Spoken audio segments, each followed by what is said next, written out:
आपण बघत आहात AKP न्यूज मराठी। आपला आवाज आपली ताकद। सबस्क्राइब करा, शेअर करा, लाईक करा। AKP news Marathi.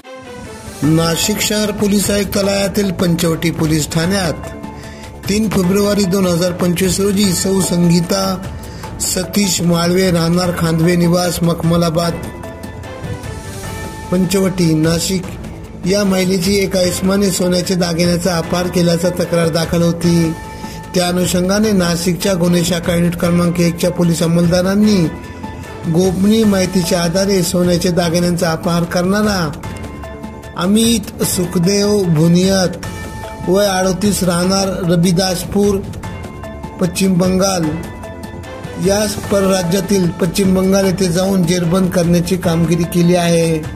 सदर आरोपीस पुढील कारवाईसाठी पंचवटी पोलीस ठाण्याच्या ताब्यात देण्यात आले आहे। सदरची कामगिरी वरिष्ठ पोलीस निरीक्षक मधुकर कड यांच्या मार्गदर्शनाखाली पोलीस उपनिरीक्षक चेतन श्रीवंत, पोलीस उपनिरीक्षक रवींद्र बागुल, पोलीस हवालदार परवीन वाघमारे, प्रदीप मजदे, संदीप बाण, नाझीम खान पठाण आदींनी केली।